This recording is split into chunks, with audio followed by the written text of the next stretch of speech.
como tema Receita Saúde e o Imposto de Renda, porque eles vão se conectar e a ideia é a gente descomplicar isso aqui para vocês hoje, para evitar dor de cabeça.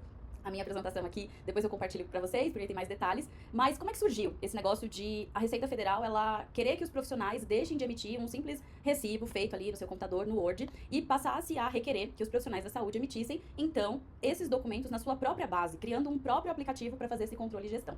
Acontece que há muitos anos a Receita Federal vem percebendo que na base de dados das pessoas físicas, muitas delas caem na malha fina por uma dedução que é totalmente legítima, que são as despesas médicas. Só que muitas dessas pessoas começaram a cair na malha fina, e aí a solução que a Receita Federal criou foi tentar juntar os dois lados e evidenciar de forma mais fácil quando um contribuinte está usando indevidamente uma falsa despesa médica, porque também tem o contribuinte que busca burlar, e do outro lado ela aproveita para monitorar os rendimentos, a receita dos profissionais da saúde. Então, essa implementação, como eu falei, ela não é nova, ela já vem desde 2024 como facultativa para que os profissionais tivessem esse período de um ano para adaptação, e no ano de 2025, a partir de 1º de janeiro desse ano, o Receita Saúde passou a ser, então, uma obrigatoriedade para os profissionais da saúde, como médicos, nutricionistas, psicólogos, dentistas, entre outros.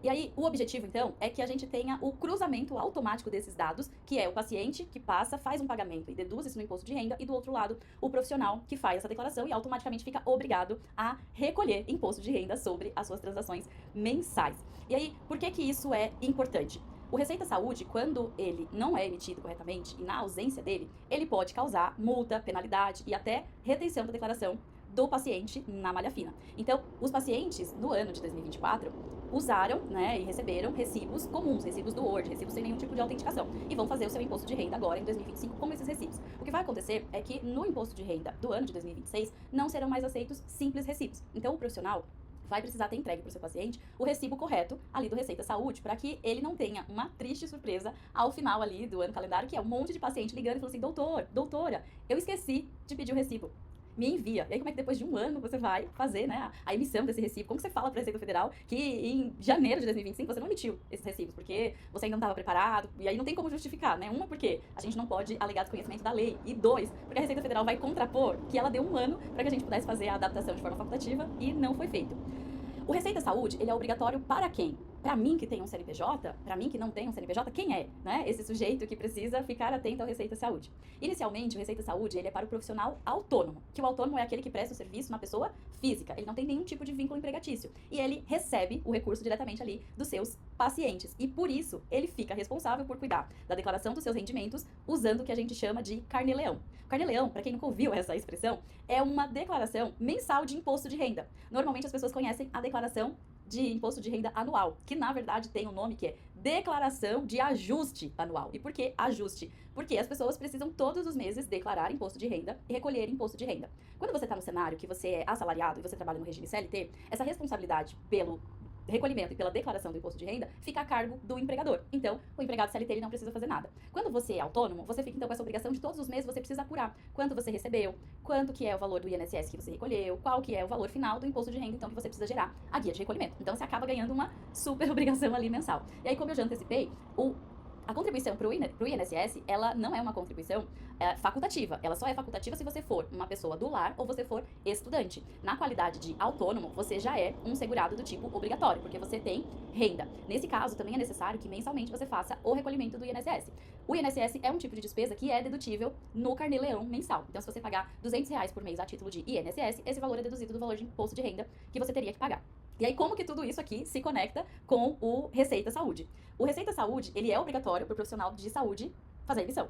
Só que a Receita Federal, ela só deixa você emitir o recibo a partir do momento em que você se registra no Carnê-Leão, declara que você é um profissional da saúde. Então, você não consegue cumprir a obrigação de enviar para o seu paciente o recibo que ele precisa, o recibo na base do aplicativo do Receita Saúde, que a Receita Federal instituiu, e ela te faz justamente essa obrigatoriedade de registrar no Carnê-Leão, para que ela consiga, depois que você emitir o recibo saúde, ela já fazer a apuração do seu imposto de renda. Então ela vai ficar esperando bem devagarzinho, bem à espreita ali, você aparecer e falar assim: olha, emiti R$ 5.000 de recibo no Receita Saúde. E agora tô entrando aqui na minha declaração do imposto de renda e realmente já constam 5.000 aqui desses faturamentos. E eu preciso fazer o quê? Eu preciso agora colocar as minhas despesas dedutíveis. Então eu preciso avaliar se teve energia, que você utilizou no consultório, no espaço que você atende, se você teve o pagamento de aluguel de um espaço que você presta o serviço, um consultório que você aluga, então essa despesa ela é dedutível. Se você fez, como eu falei, o recolhimento do INSS, todas essas despesas são dedutíveis. Então pode ser que ao final do mês, declarando todas as suas despesas, você não tenha base de cálculo tributável para o imposto de renda. Mas mesmo assim, você precisa fazer a declaração mensalmente. Não entregue mensalmente, ela gera, assim como todas as outras obrigações que a Receita Federal impõe, multas, né? Então tudo que é declarado hoje pelo paciente, lá no ajuste de imposto de renda anual dele, isso vai bater, a partir de 2026, claro, isso vai bater na base da Receita Federal e ela também vai fazer o seguinte cruzamento. Ué, nesse CPF aqui, a doutora emitiu R$ 5.000 em consultas. No Receita Saúde não tem nada. Não tem em nenhum outro lugar as declarações. O que está acontecendo? O paciente está mentindo ou a doutora não emitiu o faturamento? A doutora sonegou. E aí a Receita Federal, ela tem esse poder agora de notificar. O paciente colocar ele na malha fina para tentar entender se ele não está usando um recibo que é devido. E dois, a Receita Federal ela tem condições de ir até a doutora e fazer uma notificação e perguntar de onde são essas informações, onde essas informações foram declaradas. E claro, quando ela te notifica, você tem um prazo para fazer toda a regularização e no primeiro momento tem uma multa que é mais baixa. Então, o impacto do Receita Saúde hoje é justamente fazer com que o profissional que exerce atividade na área da saúde de forma autônoma faça todos os recibos que comprovem ali os recebimentos das suas consultas, registre todas essas receitas no Carnê-Leão para fazer o recolhimento do imposto de renda e que mensalmente ela possa, né, fazer o pagamento desse imposto devido. Então, hoje está muito mais difícil fazer a omissão das receitas. Em algumas conversas, eu escuto alguns profissionais falarem o seguinte: ah, mas eu recebi em dinheiro. E eu não estou emitindo recibo disso porque eu recebi esse montante em dinheiro. Quando eu recebo em Pix, como eu recebo em cartão de crédito, eu fico mais preocupado, mais preocupada. Mas quando eu recebi dinheiro, eu não fico. E aí eu faço um recibo simples.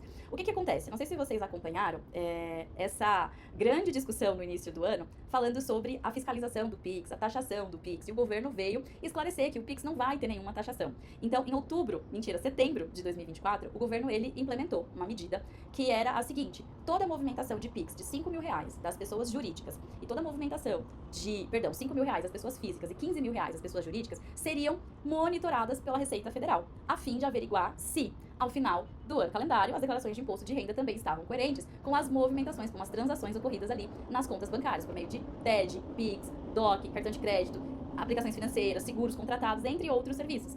Só que essa declaração, que as instituições financeiras ficavam obrigadas a enviar para os bancos ali, nessa medida que foi editada em setembro de 2024, ela incluía grandes instituições financeiras, conhecidas como Bradesco, Itaú, Santander, etc. Mas ela incluía também instituições financeiras menores, porque o Brasil encheu de fintech nos últimos anos. Então, todas essas instituições estavam também sendo obrigadas a fazer a prestação de contas para a Receita Federal. Acontece que com todo esse alvoroço, o governo ficou super preocupado de o Pix cair em desuso, porque a bancarização de muita gente aconteceu na pandemia e foi por causa do Pix. Aí, o governo falou assim: vamos revogar a medida, revoga tudo, não vai ter taxação nenhuma, ninguém quer prejudicar o Pix.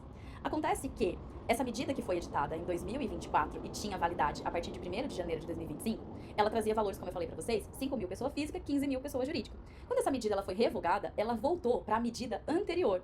A medida anterior, ela é de 2015 e já em 2015, a Receita Federal já obrigava os bancos a enviarem transações de Pix, TED, DOC, tudo que movimenta na sua conta, independente de qual é a natureza, se é Pix, se é TED, se é DOC, se é cheque compensado, se é cartão de crédito, essas movimentações, elas já eram reportadas desde 2015. Acontece que os limites delas são R$ 2.000 para pessoas físicas e R$ 6.000 para pessoas jurídicas. Então a nova medida, ela aumentava esse volume de transação, porque R$ 2.000 é muito fácil qualquer pessoa movimentar na sua conta, pessoa física, durante um período de um ano, e também mensal, perdão. E também é muito fácil movimentar para uma pessoa jurídica R$ 6.000 numa conta durante o mês. Então a ideia da Receita Federal era ter valores maiores, iam excluir certamente alguns contribuintes, e aí como gerou toda essa confusão, a medida foi revogada, e agora a medida que ainda é válida é essa que a gente tem de 2015. Então, ainda que você receba esse recurso em dinheiro, esse dinheiro de alguma maneira ele vai passar por uma conta, porque ou ele é sacado de uma conta, ou ele vai entrar como depósito em uma outra conta. Então, por mais que a gente tente buscar meios de não declarar, porque eu sei sim, como contadora, como advogada, que a gente recolhe altos tributos. E esse não é o principal problema. O problema é que você precisa pagar todos os outros serviços que você quer ter qualidade no particular. Então você contribui com tributo para ter saúde, mas não tem. Então você paga por fora. Você contribui para ter educação e não tem. Então você paga por fora. Você contribui para ter transporte e não tem qualidade no transporte. Então para que você não fique com a ausência desses serviços e tenha uma qualidade minimamente aceitável, você continua desembolsando recurso financeiro para acessar esses serviços com mais qualidade. Então eu sei que é revoltante todas as vezes que a gente fala assim: não acredito, eu vou ter que pagar imposto. E a gente quer buscar caminhos de não não se sentir tão lesado, de falar como eu consigo então fazer do jeito certo, mas recolhendo a carga necessária tributária para eu ficar enquadrado dentro da legalidade e também amanhã não ser penalizado pela Receita Federal. Então, o grande impacto que a gente vai ter para o profissional é que, de fato, ele precisa passar a emitir os seus recibos pelo Receita Saúde, onde todos os dados serão centralizados. A Receita Federal vai ter essa possibilidade de comparar os rendimentos recebidos e quaisquer diferenças que forem apuradas, elas podem levar a autuações. E esse tipo de omissão, de sonegação, é crime tributário, isso é fraude. E aí a gente sai de uma esfera tributária e vai para uma esfera penal, né? Que é uma esfera que eu não atuo, eu não sou penalista, nem penalista tributário até o momento. Então, nesse caso aqui, a gente vai ter todo esse ciclo sendo, né, conectado pela Receita Federal. Ou seja, pelo paciente que tem ali o seu imposto de renda declarado e coloca os dados do profissional de saúde que atendeu ele. E a Receita não consegue ir para o próximo passo do ciclo, fechando com os dados do Receita Saúde, porque nada foi emitido no Receita Saúde, nada consta na declaração de imposto de renda. E eu, que não sou autônomo, eu, que já tenho um CNPJ, como que funciona para mim? Então, quem já possui um CNPJ já tem ali a opção de escolher um regime tributário para enquadrar o seu consultório e já é obrigado a emitir notas fiscais ao invés de recibos. Então, certamente já tem ou um profissional financeiro que faz a emissão dos recibos, ou o contador absorve essa atividade nos honorários mensais e faz os recibos ao final do período. Então, para quem tem o CNPJ, a obrigatoriedade da emissão de nota fiscal, ela sempre existe, independente se a transação é para pessoa física ou pessoa jurídica, a nota fiscal é obrigatória. A não emissão de nota fiscal, quando você está enquadrado como pessoa jurídica, também é monitorado pela Receita Federal, porque o contador ele precisa fazer o envio de todas as transações também para a Receita Federal e a E-Financeira, que é essa declaração que desde 2015 já acontece e ia ser alterada em 2025, também dá aos bancos essa responsabilidade de relatar tudo que acontece na conta da pessoa jurídica. Então, nesse caso, se você já emite a nota fiscal, a Receita Federal ela já tem esses dados na base dela. Então, se você tem um CNPJ, você não precisa se preocupar com a emissão do recibo ali no aplicativo do Receita Saúde, que a Receita Federal disponibilizou, porque você já tem essa obrigação desde antes.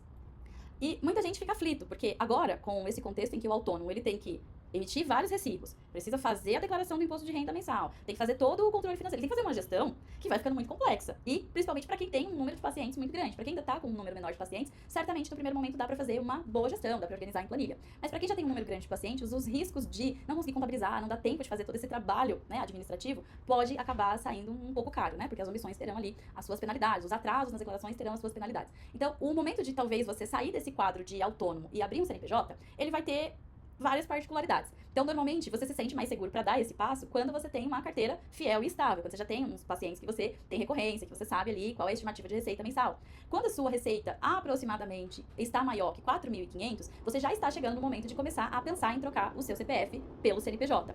Muitas das empresas preferem trabalhar com profissionais que possuem CNPJ. Por quê? Quando um CNPJ, ele paga um valor para o autônomo, ele precisa também fazer o recolhimento do INSS, se for base tributável para o imposto de renda, ele também precisa fazer. Ele tem também uma série de trabalhos ali administrativos extras para fazer quando ele tem que pagar uma pessoa física. E quando ele trabalha com outra pessoa jurídica, a burocracia, ela é menor, porque aí você emite uma nota fiscal e a pessoa jurídica só faz o pagamento dessa nota fiscal. Ela não precisa ficar fazendo várias outras declarações para a Receita Federal, porque o autônomo tem essa complexidade também para quem contrata. O CNPJ, você tem mais flexibilidade de conseguir fazer um planejamento tributário, porque você consegue escolher o que a gente chama de regime tributário. Então, regime tributário é uma caixinha que você pode enquadrar o seu consultório e falar, nesse aqui eu pago 6%, nesse aqui eu pago 11%, nesse aqui eu pago 30%, mas nesse aqui eu pago 30% eu tenho benefício fiscal e no final vai para 2% a minha alíquota. Então, você consegue estruturar um plano para que você consiga pagar menos imposto, o que é mais difícil quando você está na pessoa física, porque você tem várias restrições.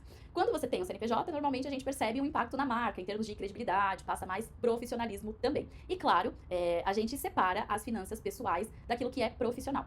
Olhando para o lado do direito, principalmente o direito ali societário, quando a gente tem um problema na pessoa física, porventura tem um débito, e esse débito entra em execução, e esse débito ele vai para fases em que existe até um mandado de penhora de bens. Quando você tem uma pessoa física, esse mandado ele vai ser executado e vai penhorar a casa, o carro, o saldo na conta bancária, todos os itens ali que puderem ser penhorados, eles certamente serão, ainda que o valor não dê exatamente o valor que precisa para quitar a dívida. Mas se for para encher a paciência, eles mandam penhorar. O devedor manda penhorar, né? O credor, perdão, manda penhorar. E aí, nesse caso, quando você é devedor na pessoa física e você tem uma pessoa jurídica, você consegue bloquear todos os patrimônios e todas as contas, toda a movimentação que você tem na pessoa jurídica. Porque a pessoa jurídica, ela tem uma blindagem. Então, quando vocês veem muito os termos na internet sobre blindagem patrimonial, abra uma holding, é porque o CNPJ, ele tem essa proteção. Para entrar nas contas de um CNPJ e fazer qualquer tipo de movimentação, precisa provar uma série de coisas que são super difíceis de provar. Então você consegue proteger o seu patrimônio. A mesma coisa também, poxa, eu abri um CNPJ e não deu certo. Acontece com várias pessoas. Quem nunca, né, foi empreender e não deu certo de primeira. Quando você separa a operação dessa empresa da sua pessoa física, o que acontece? Se você tiver dívidas no CNPJ, você renegocia aquelas dívidas no CNPJ. Elas não vêm para sua administração pessoal, para sua casa, para o seu carro que você conquistou muito antes daquela jornada. E aí você tem como defender exatamente que a dívida do CNPJ, ela vai pagar com o capital que ela tem. Se ela não tem capital, ela não vai pagar. A gente só vai ter essa dívida passando para pessoa física se a gente tiver cenários, por exemplo, em que conste má fé, que você fez de forma proposital várias dívidas no CNPJ para depois abandonar o CNPJ, justamente dizendo assim: o CNPJ é que tem que pagar a conta dele. Eu, aqui na minha pessoa física, não tenho nada a ver com isso. Mas aí você tirou o empréstimo pelo CNPJ e colocou todo na tua conta da pessoa física. E aí você deixa o CNPJ com dívida e fica limpinho na pessoa física. Também assim não acontece. Mas você tem os dois cenários. Então, a formalização no CNPJ, ela traz esses benefícios também, que às vezes no primeiro momento a gente não pensa. Eu sei que a gente pensa assim: mas vou ter que pagar o contador. Mas eu vou ter que pagar imposto. Mas a gente vai pensando normalmente nas partes burocráticas e mais difíceis. Vamos colocando vários empecilhos. Mas não, abrir um CNPJ também tem a sua série de vantagens e as suas proteções. Então, daqui pra frente, para evitar problema e otimizar os resultados,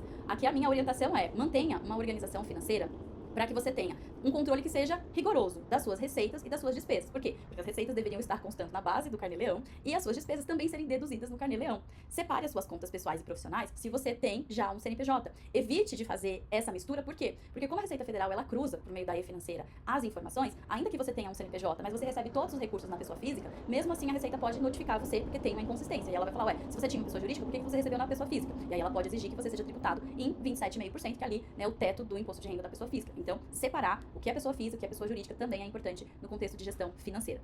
E fazer o planejamento tributário. Observar se, de fato, ainda vale você continuar exercendo a atividade na pessoa física, como autônomo, ou se vale você virar agora um empresário, ter um CNPJ, e você precisa entender ali qual que é a opção mais vantajosa a partir do momento que você senta para analisar o faturamento, aqui as receitas e as despesas. Então, se você não mantiver esse controle rigoroso, quando você chega aqui, no primeiro passo do planejamento tributário, você esbarra um pouco, porque você ainda vai ter uma zona nebulosa que é não saber as informações corretamente. E aí, a gente identifica, né, no planejamento tributário, quais são as despesas dedutíveis para reduzir a carga tributária. Tanto reduzir no cenário da pessoa jurídica, tanto reduzir quando a gente está com um profissional autônomo, porque a gente faz a dedução no Carnê-Leão.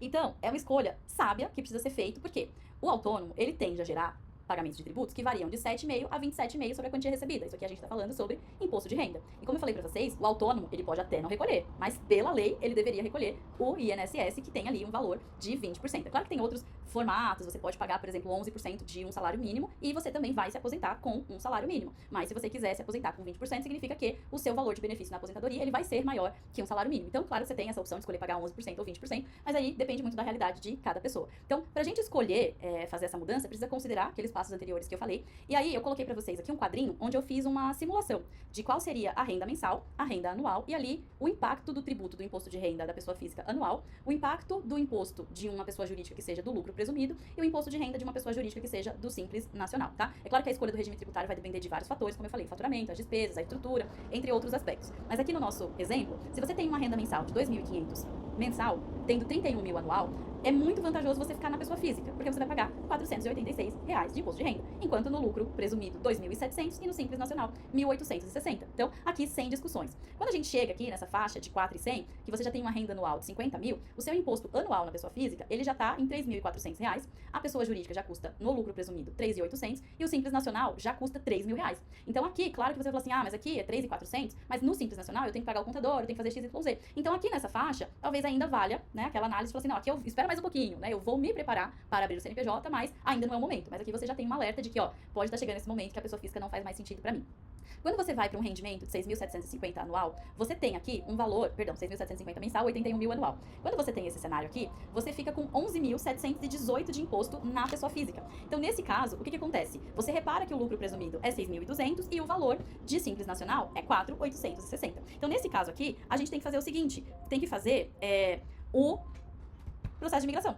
Tem que sair do PF e ir para o PJ. Porque aqui você já está tendo um desperdício de recursos, porque mesmo que você pague aqui uma assessoria contábil, você já começa a ter uma perda de recurso financeiro. E aí com 15 mil, que a gente tem anualmente 180 mil, o imposto de renda anual é quase 40 mil reais. O presumido a gente tem 16.200 e o Simples Nacional 10.800. Então, mais uma vez aqui, o regime da pessoa jurídica acaba sendo mais vantajoso, trazendo mais benefício para que a atividade seja exercida e tenha uma maior margem.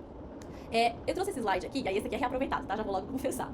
Eu trouxe esse slide aqui, então ele vai trazer mais algumas coisas que é reforçando o que a gente já falou. Então, Receita Saúde, ele é desenvolvido pela Receita Federal e a gente acessa ele pelo aplicativo da Receita Federal. Muita gente às vezes me acionava falando assim, Ale, eu não tô conseguindo baixar aqui na loja de aplicativos esse aplicativo chamado Receita Saúde. Por quê? Porque o nome do aplicativo não é Receita Saúde, é Receita Federal. E aí você vai fazer o acesso desse aplicativo pelo Gov.br e Aqui na primeira página, que isso aqui é direto do aplicativo, tá? Aí na primeira página você vai ter o item Receita Saúde. Então visualize e emita recibos. O paciente vai enxergar os recibos dele nessa opção e você, como profissional, vai emitir os seus recibos também nessa mesma opção. Como eu não sou habilitada como profissional da saúde, porque não sou profissional da saúde, o meu aplicativo, ele aparece assim, ó, você não tem nenhum tipo de recibo nesse mês. Por quê? Porque eu não passei realmente nenhuma consulta, nenhum médico me atendeu e emitiu nenhum recibo pra mim. Então é assim que os pacientes de vocês vão enxergar a informação. E se vocês tiverem pacientes que estão mais antenados, mais informados, eles vão começar a cobrar a emissão do recibo. Eles vão assim, doutor, não tá aparecendo aqui o meu recibo. O que eu faço?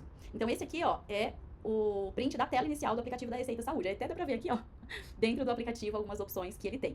Então, primeira coisa, assim, quero sair daqui utilizando Receita Saúde. O que eu preciso? Primeiro, você vai entrar no Google e vai colocar lá, Carnê Leão. Você vai acessar uma telinha assim. E aí você vai iniciar, vai fazer os primeiros cadastros ali. O que você vai colocar no cadastro? Você vai colocar se você é profissional autônomo, que tipo de atividade você exerce. Você vai colocar se você tem dependentes. Você vai colocar, inclusive, uma informação que é, no ano de 2026, você quer que outra pessoa possa exportar os dados do seu Carnê Leão para utilizar essa informação? E aí, normalmente, você pode colocar, se você tiver um contador que vai te apoiar com essa gestão, você pode colocar ali os dados do contador para ele poder fazer a tua apuração anual. Depois disso, você vai, acessou ali o Carnê Leão, você vai precisar logar no aplicativo da Receita Federal e vai fazer a parte de emitir os recibos. Esse é o campo de emissão do recibo. E como eu falei pra vocês, eu não consegui pegar uma imagem mais detalhada, mas eu consigo dizer pra vocês o que tem, porque eu já vi antes.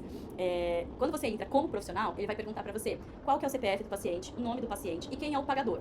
E ele vai perguntar se o pagador é a pessoa que usufruiu do serviço ou não. Porque a gente pode ter, por exemplo, em casos de dependente, que você esteja atendendo uma criança, a criança às vezes não tem renda pra pagar, né? Então, o pai vai pagar, a mãe vai pagar, você vai colocar o CPF do pagante ou o CNPJ, se porventura você recebeu de pessoa jurídica, e você vai colocar ali o CPF de quem você atendeu. Então, você vai ter essas informações que são bem básicas. Então, naquela planilha de controle de gestão financeira, precisa colocar a data de atendimento do paciente, o valor da consulta, quem fez ali o uso da consulta, quem fez o pagamento, porque essas informações foram diferentes, você vai precisar fazer, o preenchimento de todos esses campos. No meu caso, como eu falei, eu não sou profissional da saúde, ele abriu pra mim dessa forma. Receita Saúde, ele coloca assim, ó, perfil paciente. Por quê? Porque ele vai mostrar os recibos que os profissionais emitiram pra mim. Então, eu não tenho nenhum recibo em 2025. E aí ele mostra outra coisa, porque eu tentei apertar isso aqui, ó. E eu falei, eu quero entrar no perfil profissional. E ele disse, olha, para o perfil profissional, isso é só se você for um usuário cadastrado no sistema do Carnê Leão Web. Então, se vocês tiverem hoje o CNPJ, se vocês tiverem hoje o aplicativo da Receita Federal e abrirem, certamente vocês vão encontrar a mesma coisa que eu, se esse passo do cadastro do Carnê Leão não tiver sido executado. Então, assim, eu não tenho cadastro no Carnê Leão para profissional de saúde. Então, eu não tenho aqui essa situação. Aqui, esse é o campo do Carnê Leão para você fazer aqui o seu registro. Então, quando você acessa, que você vai colocar ali a parametrização, você vai colocar o seu endereço profissional e aqui embaixo você vai colocar a sua ocupação. E aqui eu coloquei psicólogo, porque foi a palestra que eu acabei fazendo ano passado, e ele vai pedir o seu registro profissional. Aqui nessa telinha, ele também tem para você fazer no celular, tá? Aqui é do computador, aqui é do celular. Aqui nesse caso, o que eu coloquei? Um rendimento tributável de 50 mil reais, não coloquei nenhuma dedução, e aqui ele já aparece, né? 3.491, que é o valor de imposto de renda que eu deveria fazer o recolhimento. Isso aqui é uma estimativa anual, e foi assim que eu fui encontrando os valores que eu mostrei pra vocês ali nos quadrinhos anteriores, mostrando, olha, compensa ser pessoa jurídica do lucro presumido, do Simples Nacional, ser pessoa física. Então eu fui fazendo esses cálculos dentro do próprio Carnê Leão. A emissão também da guia previdenciária, ela pode ser feita diretamente na internet, então o governo disponibiliza um site para isso, e aí você vai precisar de apoio, claro, uma assessoria previdenciária para entender como que você quer fazer essa contribuição. Se você quer contribuir com o mínimo necessário, de 11% para ter pelo menos a garantia de um salário mínimo de aposentadoria, ou se você quer recolher com 20% para ter a possibilidade de ter um salário-benefício maior lá no futuro. Então tudo isso aqui depende, né? Mas eu falo aqui, escolher, porque na verdade você pode escolher qual modalidade você vai contribuir. Em tese, você não deveria deixar de contribuir, porque como eu disse, é obrigatório. E se eu não me adaptar? Mesmo depois de tudo isso, eu acho que você quer me colocar medo. Eu acredito que não é bem assim. Se você não se adaptar, ou se porventura você escolher que não quer fazer, ou porventura você tenha empecilhos e não consiga fazê-lo, eu trouxe aqui uma situação hipotética pra gente imaginar, que é hipotética agora. Mas lá em março, abril de 2026, não sei se ela vai ser tão hipotética. A situação aqui imagina que um dos seus pacientes, ele colocou essa consulta como dedução no imposto de renda. E ele tá corretíssimo, ele tá buscando um benefício legítimo, porque ele também não quer pagar mais imposto de renda. Então ele vai procurar tudo que ele puder colocar como dedução na declaração. Só que aí ele acaba caindo na malha fina e a Receita Federal notifica que ele está caindo na malha fina porque o recibo que ele colocou ali não está na base de dados da Receita Federal. Então ele não é um recibo válido, ele é um recibo que foi emitido manualmente, como, anterior a 2025. E aí quando o paciente recebe essa notificação, ele quer regularizar a declaração do imposto de renda dele. Por quê? A Receita Federal ela diz, ou você regulariza e me apresenta o recibo correto, ou você paga um imposto de renda complementar que você está me devendo, porque eu não posso deduzir esse valor aqui com essa despesa que não faz, jus aos dados que eu tenho aqui na minha base. E aí o profissional falando, não, eu passei com a doutora, eu vou ligar pra doutora e vou falar, doutora, caí na malha fina, me manda o recibo, me manda a nota fiscal lá de fevereiro de 2025 que eu passei na consulta com a doutora. E aí o que você vai fazer? Porque, você não vai poder falar pro teu paciente que você não vai emitir o recibo. Como é que você vai falar pra ele? Isso é uma confissão de sonegação. Porque você é obrigado por lei, você vai dizer pra ele que você não vai emitir o recibo. E aí você pode falar pra ele assim, não, eu vou emitir o recibo pra você, mas como você tá me pedindo agora em março de 2026, eu vou emitir com data de hoje, que é a data em que você tá me pedindo. E aí isso vai gerar um problema pra ele, porque a Receita Federal vai falar assim, ué, o recibo de 2026, você deduz lá na apuração do seu imposto de renda de 2027. Então você me paga a diferença que eu tô te cobrando aqui. E aí isso pode gerar toda uma situação conflituosa ali com o paciente, que às vezes é um paciente recorrente, talvez tenha sido um paciente pontual, e aí certamente você fala, tudo bem, já não era meu paciente, mas tudo bem, não tão bem assim. E aí você tem outra opção que é o paciente ser mais instruído também e pegar mais pesado, né, te intimar ali, e você ter que, de fato, fazer a emissão de um documento com data retroativa, porque isso é possível, você pode colocar em dezembro de 2025 que você está emitindo uma nota referente a janeiro de 25, isso é super possível. Qual que é o impacto disso? É que ele vai calcular a omissão no carnê-leão dessa receita, ele vai cobrar o valor do imposto com as correções de juros atualizados de todo esse período, e você vai ter que retificar várias obrigações ali que sejam necessárias. Se você for pessoa jurídica, tem uma série dessas obrigações para serem retificadas. Se você for autônomo, certamente aí o problema é menor, que você vai retificar só o seu carnê-leão, né? Eu falo só, mas carnê-leão já é por si só mesmo desafiador. Então, eu sei que algumas coisas, alguns processos, inicialmente, eles podem parecer que eles custam caro, né? Mas se a gente não se adaptar, eles podem ter um custo alto, não só financeiro, mas além de tempo e desgaste emocional, porque você vai acabar tendo que resolver essa situação. E ele pode fazer uma denúncia também perante a Receita Federal, do seu consultório ou da sua prestação de serviço, e você ficar com uma imagem super negativa no mercado, que eu acho que ninguém quer, né? A gente sempre quer fortalecer a nossa marca, a gente tem bastante cuidado, a gente sempre quer uma avaliação positiva. Acho que como pessoa, como empresa, esse é sempre o nosso objetivo. Então, com essa perspectiva que eu trago aqui pra vocês, o barato sai caro. Então eu sei que às vezes a gente não tá preparado, não quer assumir ainda aquela responsabilidade, mas a gente tem que saber qual risco a gente tá tomando. Se o risco é uma coisa que, tudo bem, se eu for notificado, eu consigo pagar, eu tenho umas reservas, tá tudo certo. Mas se você não tem esse cenário, eu não tô aqui pra assustar ninguém. E os temas que eu falo, eu tento sempre falar isso. Eu tô aqui pra desburocratizar, eu tô aqui pra trazer a solução. Mas a malvada é a Receita Federal, não sou eu, só sou uma porta-voz aqui da leitura e interpretação das normas. Então assim, o resumo do problema é, Receita Saúde em 2025 é obrigatório, ele tá vinculado com carnê-leão, são mudanças significativas para a rotina do profissional da saúde, e a falta de preparo vai gerar multa e prejuízo financeiro. Resumo da solução. Fazer uma organização financeira, das receitas, dos custos, buscar fazer um planejamento tributário, que é, eu estou autônomo hoje, por quanto tempo permaneço como autônomo, quando vou conseguir enxergar aqui na minha projeção o momento de ser um empresário, ter meu CNPJ, e buscar um suporte especializado. Afinal de contas, não são assuntos triviais, não são assuntos que você consegue fazer sozinho, buscando um vídeo no YouTube, ou buscando uma orientação no Google, são processos realmente mais complexos. E aí, quando você tem toda essa junção de organização, planejamento e suporte especializado, você ganha mais tempo, corre menos risco e tem maior rentabilidade. E aí, eu tenho hoje o escritório de serviços empresariais, que é a Conta Blink, e dentro, claro, do meu escopo ali, eu tenho todas essas atividades de planejamento tributário personalizado, toda a gestão completa do Receita Saúde e do carnê-leão. Então, às vezes, se você precisar de uma assessoria, de falar assim, Ale, faz comigo 2, 3 vezes, quando eu aprender eu faço sozinho, eu posso te orientar também. Não, Ale, eu tenho muito paciente, mas eu ainda não tô no período de ser um empresário, ter um CNPJ. Me auxilia, me assessora, faz pra mim, pega essa demanda.